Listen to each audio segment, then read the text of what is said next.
Hello YouTube, we're watching a video called Child's Latest Marketing Scam from the YouTube channel Fern, and we're heading right into it. Let's fucking go. Shell has pulled some truly disgusting greenwashing campaigns over the years. Recently, they teamed up with the beloved science educator Carrie Byron from Mythbusters to show how super mega awesome their oil drilling platforms are. So when Shell said, "Come on out, check out how deep water energy works," I said, sign me up. You know what I would have said? You guys are fucking cringe, bro. Fuck that shit. That's what I would have said if Shell approached me for anything. Redefining how Shell captures the oil and gas that powers our lives. Nothing like giving your face away for a company that has systematically undermined climate action policies for over 60 years. We really wonder what the number on that paycheck was. But somehow, this isn't even close to being Shell's most disgusting marketing campaign. Over the last years, Shell started to offer its clients in the UK, the Netherlands, Canada, Germany, Switzerland and other countries the option to get climate-neutral gas. Save the planet for 3 cents on a liter of fuel. Well, that instinctively sounds quite ridiculous, but we had to know. Is Shell going green? Can we save the world by protecting forests? Will 3 cents per liter of fuel be enough for said world saving?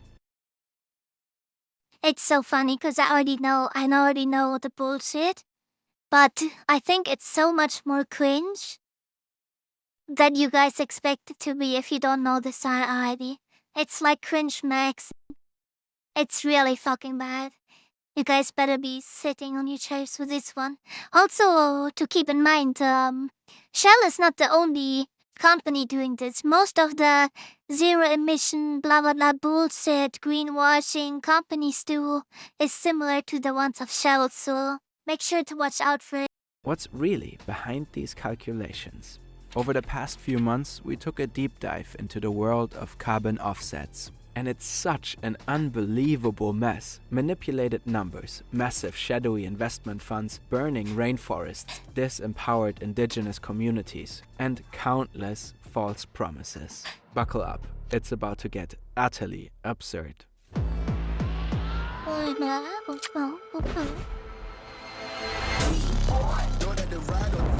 Forests do this totally random thing where they burn down all the time. Can you really buy your way out of responsibility?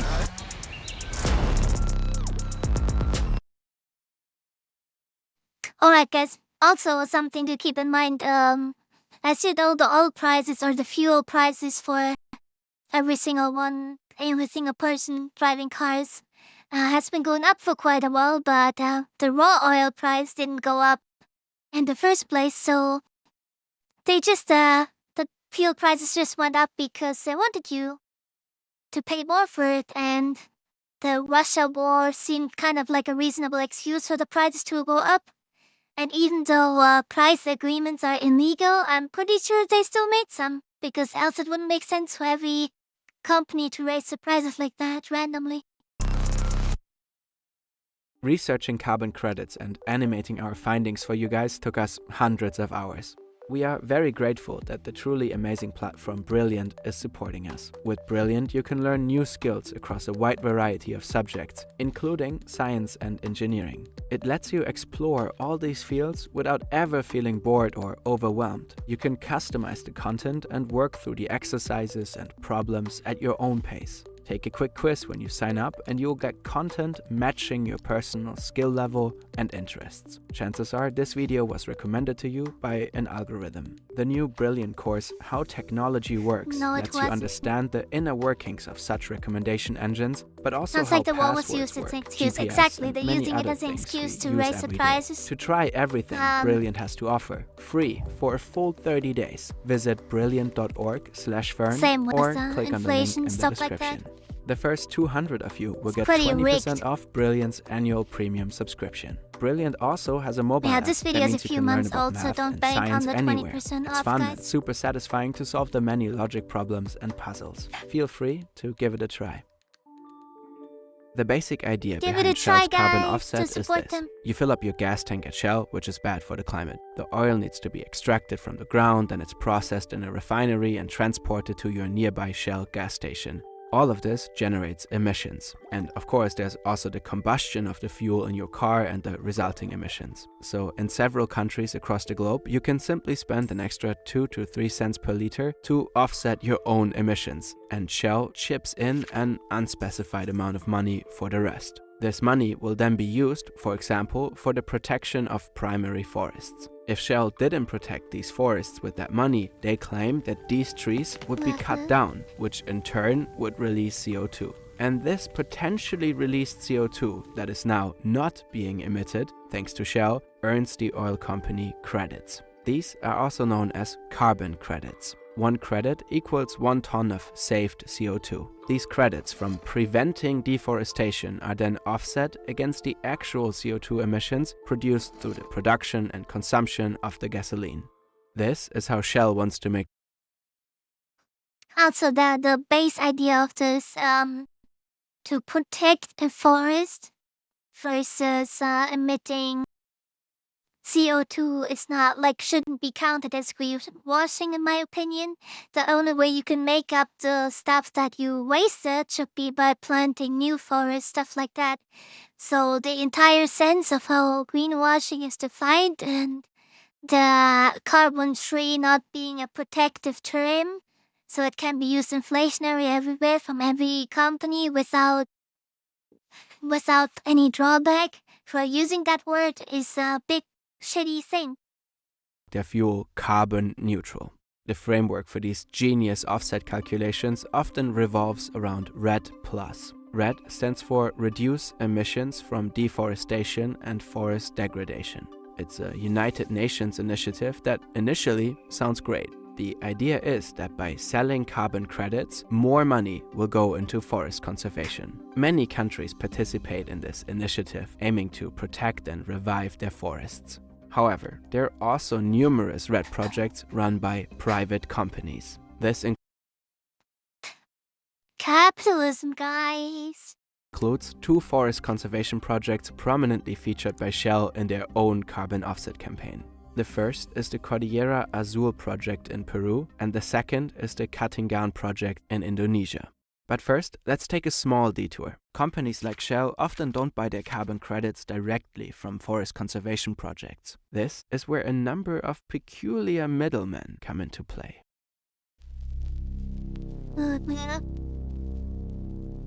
The organization Doesn't seem managing the sus REDD at all or project in anything like Peru that. is called CIMA. CIMA's initial primary partner was the Althelia Climate Fund. Funds like these during the REDD project in Peru is called CIMA. Oops. CIMA's initial Sorry. primary partner was the Althelia Climate Fund. Funds like these raise significant amounts of money from investors to invest in sustainable projects. In 2014, Althelia received 8 million carbon credits from CIMA for an $8.5 million investment in the project. At that time, the Althelia Fund was indirectly based in Luxembourg, which meant it paid almost no taxes, as revealed in an investigation by Recommon. The fund Who's surprised? Big companies avoiding taxes? But that mother with 3 kids working 40 hours a week on minimum wage, if she misses taxes, that's instant fucking big punishment. They're hunting you down. received money from various sources, including the European Investment Bank, the pension fund of the Swedish Church, and the US Agency for International Development. In an older presentation, Althelia simplified its business model. Projects like Cordillera Azul in Peru receive cash for project and give carbon credits to Althelia. The project goes on to do many good things in the region. The fund sells the credits for more cash, making it a perfect green and socially responsible investment. In 2016, Althelia established Ecosphere Plus, which serves as the company's sales platform to promote their social and green projects. Until a few months ago, you could offset 1 ton of CO2 for $17 through the calculator on their website. Currently, this calculator is no longer active, but That was the price you pay for a carbon credit from Athelia without bulk discounts. Not bad, considering that at least the first 8 million credits were purchased for around $1 each. What a profitable investment. To date, Ecosphere Plus has Damn, sold what over the fuck? 45 million credits. Athelia collaborates closely with sustainability titans like Eneco, Ascent, and Shell. Athelia and Ecosphere Plus now Yeah. indirectly belong to the portfolio of one of the world's largest asset managers. But they are by no means the only company that has built a business in this niche. Between the green stickers and billboards of corporations like Shell and the actual jungle, a massive shadow industry of intermediaries emerged. Of course, forest conservation projects in the global south need to be marketed somehow. For many middlemen, however, But that's the thing, right? This shouldn't be able to be put in your private hands at all. This should be something that should be government controlled or state controlled or Europe-wide controlled or worldwide controlled, something like that. Because this is not some random bullshit you can leave to people that want to profit max. This is something that concerns everyone and every single person on the world because deforestation fucks us over really hard. So giving the choice to companies is a bit rough. Not gonna lie. trading carbon credits seems to be just a way to make fast cash. There are leaked emails about credits being sold for 7 times their purchase price. Other providers are simply scammers, not to mention some rather questionable crypto blockchain projects. The list goes on. How much money from the purchase my of carbon God. credits actually reaches these projects? This thing is crypto. Crypto fucking climate thing is already super cringe. As for most cryptos, you need to find a way to mine them, meaning you waste energy in the first place, and then you have to pay in cryptocurrency to offset your carbon thing. That makes Is no often sense. completely unclear. But as absurd as it may sound, this is just the tip of the iceberg.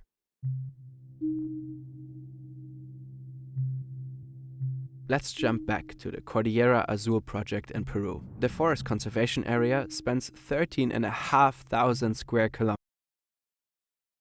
Wait, Evie, are you this seems maybe a bit of a loser question, but how forested is Argentina? Because I don't know exactly. I'm curious. Does it have a lot of forests? Argentina, since it's also South America?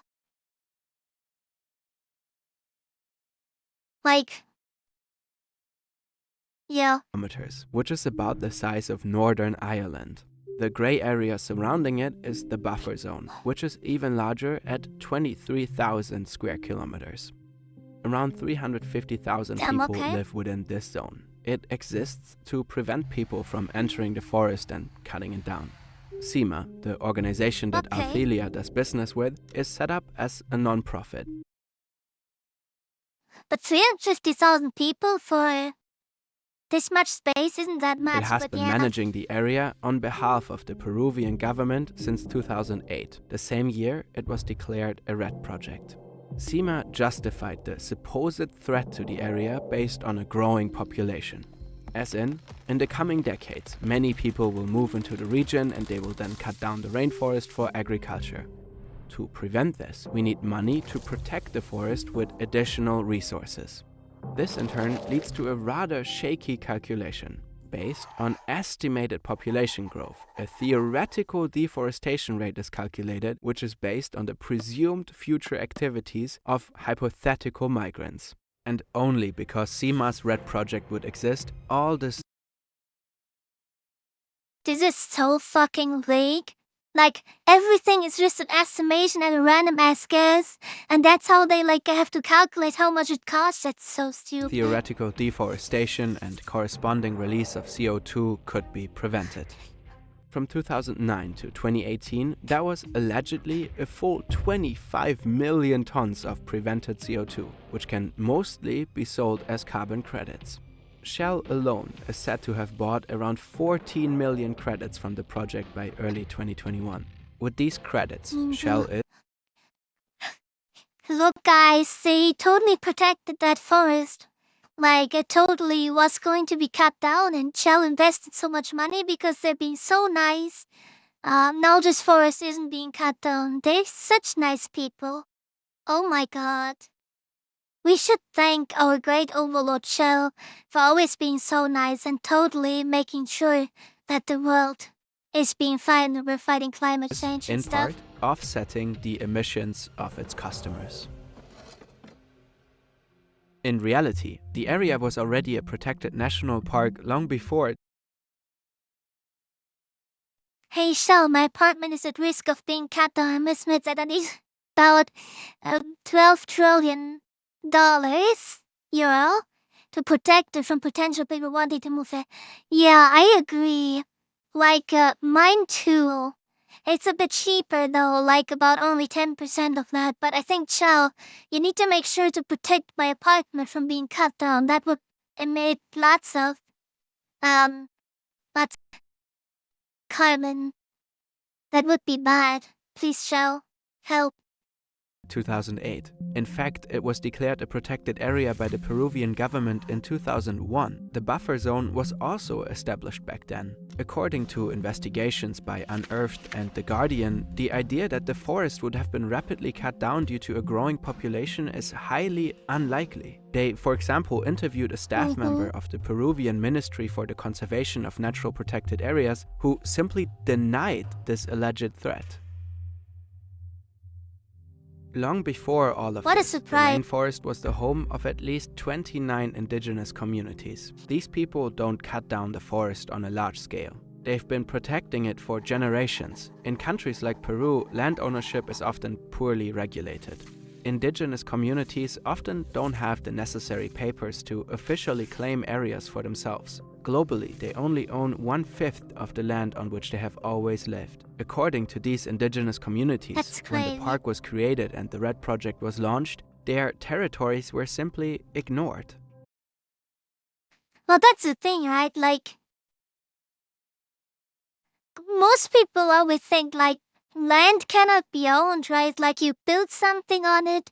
Yes, sure, that will be yours. But if you've lived somewhere and someone comes, hey, this is mine now, even though that person has never been there, that's just stupid. It doesn't make any sense. Like, you live there, that's your land, period. They neither helped plan the conservation project nor agreed to trade carbon credits. In their words, we live here in the Peruvian And you don't need to Amazon, own any where land that there's you're not a new living boom, at. a new fever, just like for rubber and oil, but this time for carbon and red. In 2020, these communities filed a lawsuit against the Peruvian state and the national park.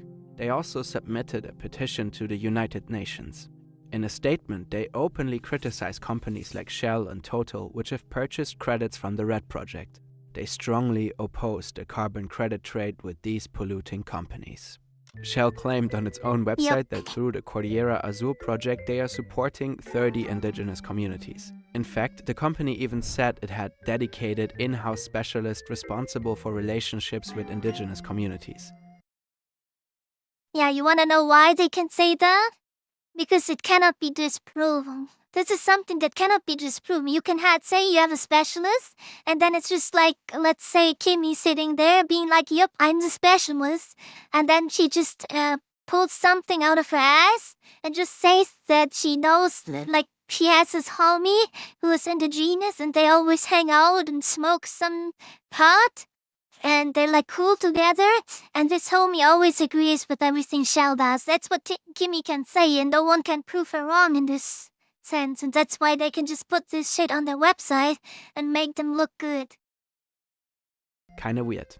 SEMA told us they had always worked together with indigenous and local communities in a collaborative and respectful manner. The organization confirmed that nearly 90% of all carbon credits from their project were sold to Shell and Total. The methods used to calculate Oh my god. Like 88% sold to Shell. Yeah, surely this is not a corrupt way to do it. Yeah, surely this is the all credits legit. have been independently verified. SEMA stresses that all the money generated was reinvested into the project. Let's move on to the Catgirl project in Indonesia, which is also prominently featured on Shell's website. This is a private red forest conservation project on the island of Borneo. Several companies and a non-profit organization are involved. The main person responsible is a former investment banker. The project has been running since 2010. It supposedly protects an impressive 1.5 investment banker. Guys, investment banker is such a cringe thing to do. Like, shut the fuck up. 1,000 square kilometers of peat swamp forest, preventing you learned hundreds of millions of investment tons of banker, CO2 learn from something entering new. the atmosphere. It generates an average of 7.5 million carbon credits per year. That's as much as taking 2 million cars off the road each year. 2 million cars off the road each year. I mean, that does Catgirl sound is a good, red right? poster child project. Greenpeace Germany took a closer look at it and published an outstanding investigation. In this case, the theoretical threat to the area was calculated using several reference areas. The project essentially points to these other regions and says, look how bad deforestation is there. It will be just as bad here unless we prevent it. Im Fall des Catgirl-Projektes zum Beispiel bezieht man sich da auf Regionen, in denen es tatsächlich eine starke Papierholzindustrie gibt, mit entsprechender Infrastruktur, die es aber in der Nähe des Projektgebietes gar nicht gibt. This is Benjamin Gers. Okay, so basically they're saying, hey, so this area is in danger because this other area looks similar and it's also in danger. And the areas that were actually in danger had paper industries that would obviously benefit from cutting down trees. But this area does not have paper industries. But they're still arguing that it's in danger. So basically there's zero danger to this area. They're saying they're protecting it and greenwashing it, just making it look like they're doing stuff for the climate even though they're not. And you know what the main thing is? Even though videos like this exist and they're being exposed and stuff, nothing is gonna happen to Shell. They can keep their image. About 70, maybe 60 to 70% of the population, if you ask them about Shell and about their greenwashing thingy, they will say, oh, I think that's great that they're investing in these things, because they won't know that this is happening and only like a small amount of people will ever understand that this is happening. So in the end, nothing. It doesn't matter for them. Being exposed doesn't matter because it's not a drama at all. From Greenpeace. 5 of the 7 reference areas are Like over Catgirl 1,000 is kilometers away from the actual project area on a completely different Indonesian island. Das heißt, es ist nicht wirklich vergleichbar, wird aber in diesem Fall als Vergleich benutzt, um zu sagen, das droht uns hier auch. Moreover, the pulpwood plantations in those regions are on normal soil. In Catgirl, they would have to drain the peat swamp areas first, which wouldn't be worthwhile because it's too expensive. To this day, there are virtually no my such God. plantations in the entire region. You will find many palm oil plantations and associated deforestation in the region.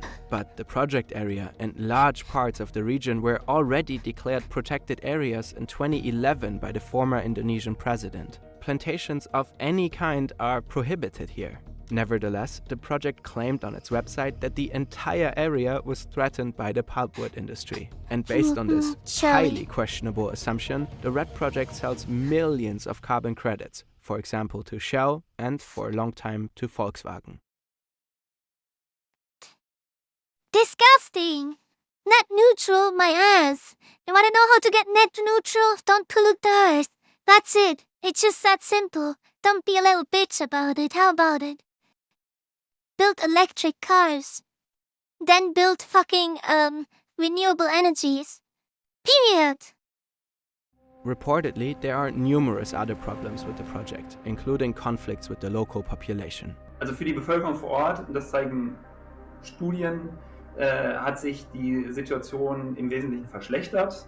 Permian Global, one of the operators of the Catgirl project, calls the Greenpeace investigation incorrect and unbalanced. In an analysis me of the upset. Greenpeace report, Permian Global, however, once again leaves out significant discrepancies related to pulpwood plantations and government regulations.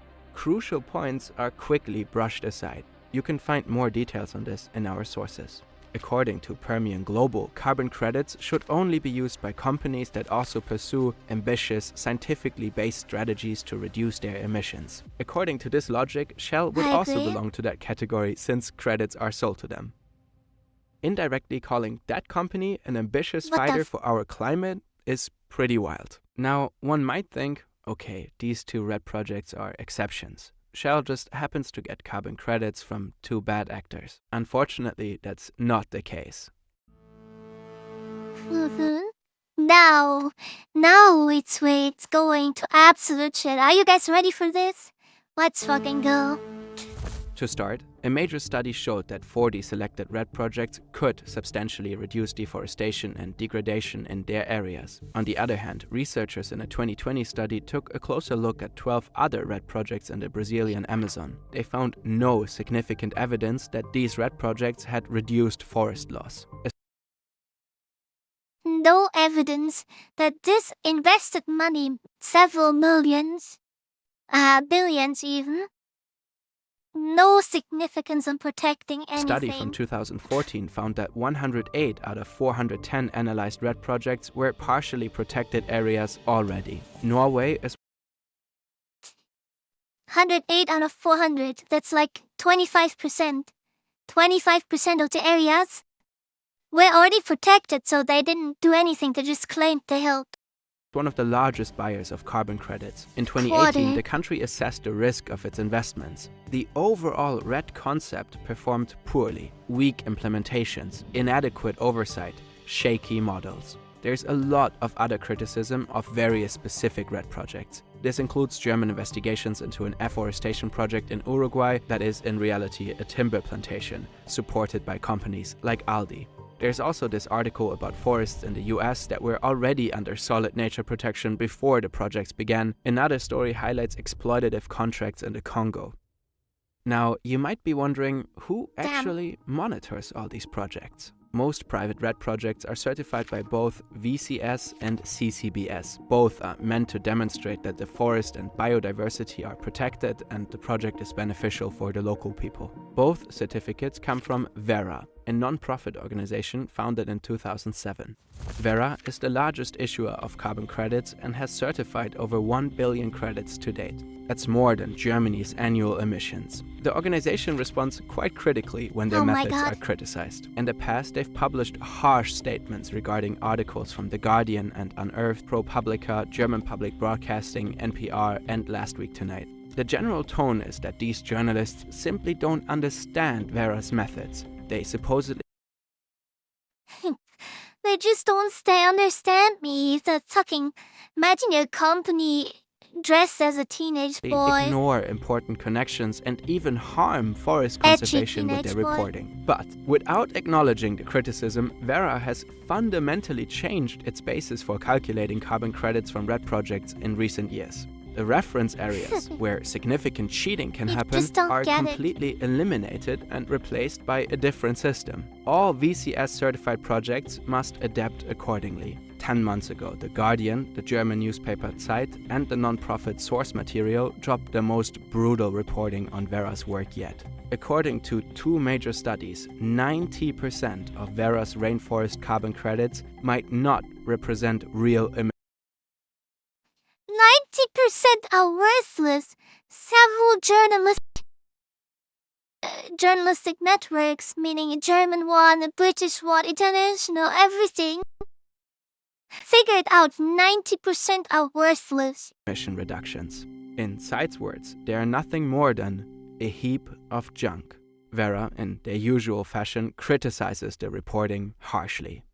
Okay, but for the fun of it, Yeah. let's just entertain the following thought for a minute. All of Shell's carbon credits are entirely legitimate, and these red projects did in fact save all that CO2. Can 3 cents per liter of fuel compensate for the emissions generated? Burning 1 liter of gasoline releases about 2.3 kilograms of CO2. That means we could offset 1 ton of CO2 for less than $15. That number is plain absurd. Serious scientific calculations put the cost of a ton of CO2 for society at about $220. That's 15 Oh my times God. what you pay at the gas pump at Shell. And then you'd have to trust the company to offset the extraction, production, and transportation of the fuel. They claim they do that, but how the company calculates these massive remaining emissions and how much they pay for them is entirely unclear. Forests alone cannot save our climate. Trees don't just store CO2, they release it when they die. Large parts of global forests are threatened by climate change. For example, the area of the project in Peru is becoming increasingly dry. The forest there could change in such a way that it permanently stores way less CO2. Additionally, there are more and more forest fires due to extended dry periods.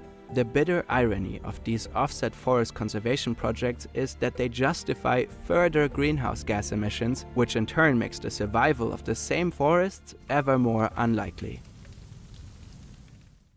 Forests and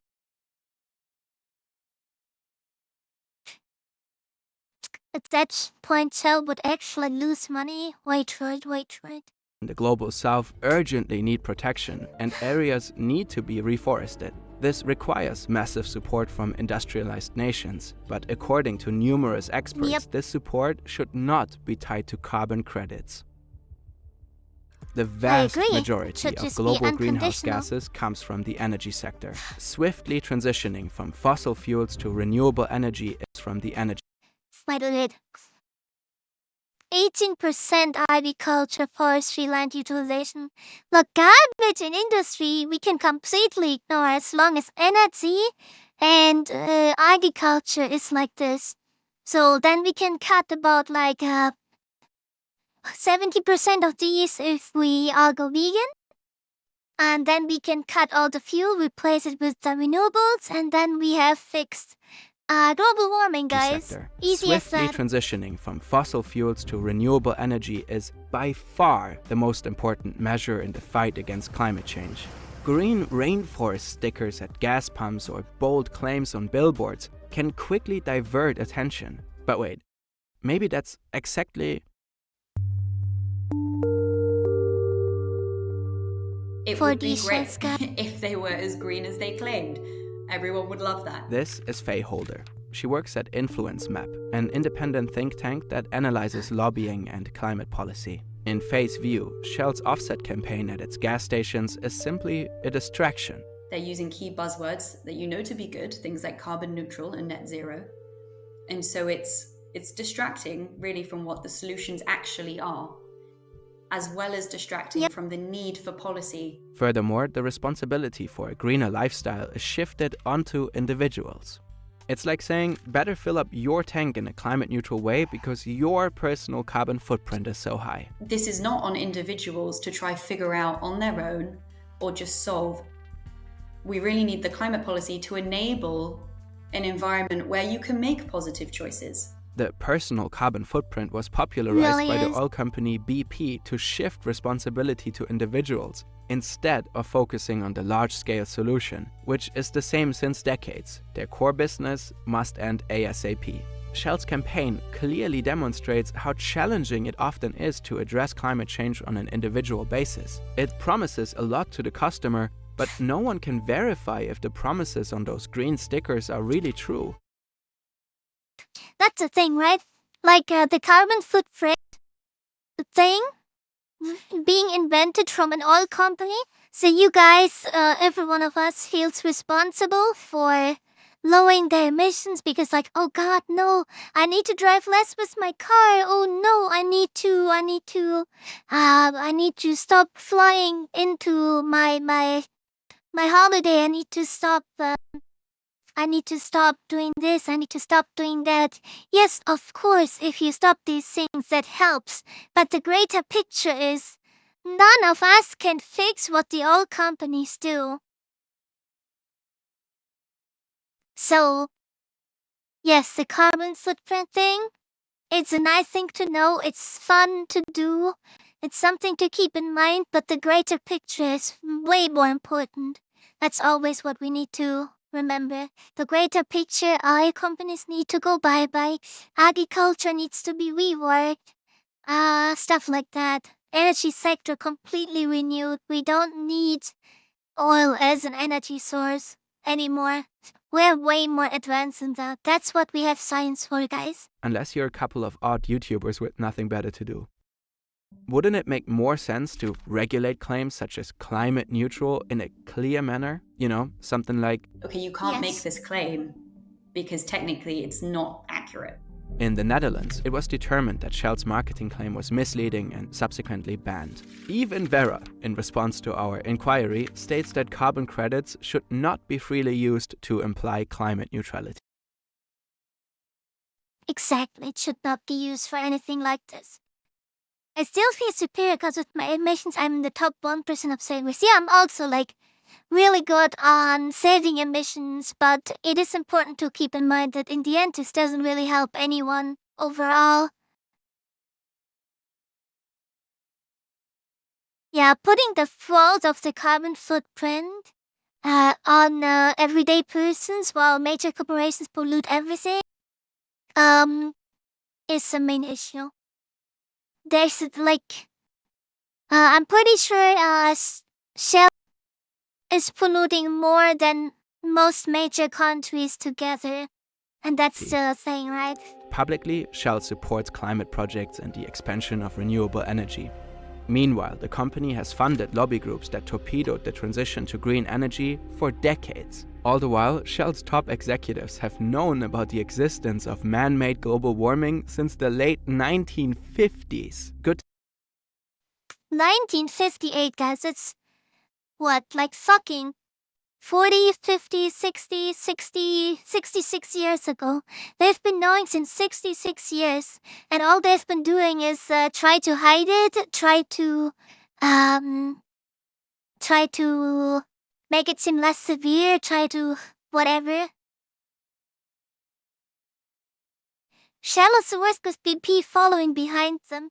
I'm not entirely sure, but they're pretty close. to keep that in mind when Wait.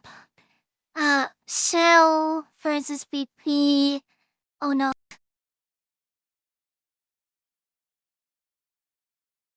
Oh my god, I don't want fucking. No! Zero size. Shell. And BP, how big? Oh my god, I suck at Googling so much. Oh, there. This one. Biggest oil and gas companies. Rank 10. Oh my god. Okay, so it's. Oh, Saudi Arabia. Cool. Oh, damn. Exxon is also bigger. Shell is only rank 4. Damn. Crazy. Okay. No, not full current screen. emissions are labeled as unavoidable on Shell's website. In 2021, Shell Unavoidable emissions. There's no way we could possibly not get this fucking oil out of our planet. There's no way we can stop that. Like the machines just run by themselves. We don't have like an off button, guys. That's so unavoidable. put only 1.5% of its total budget into renewable energy. By 2030, they plan to invest $2 to $3 billion per year in renewable energy and energy solutions. At the same time, the company plans to spend around $12 billion for exploring and producing more oil and gas. Shell is not alone in this. A major study examined the green promises of oil companies. And surprise, in almost all cases, the promises do not align with actual investments. Shell and the fossil fuel industry at large will remain extremely dependent on digging stuff out of the ground for the foreseeable future. A rapid and determined transformation of the energy system would not be so great for them. That's what they're. But that's the thing, right? Like in the long term, renewable energies will give you much more profit. Because guess what? You don't, like, it's infinite, guys. It's infinite.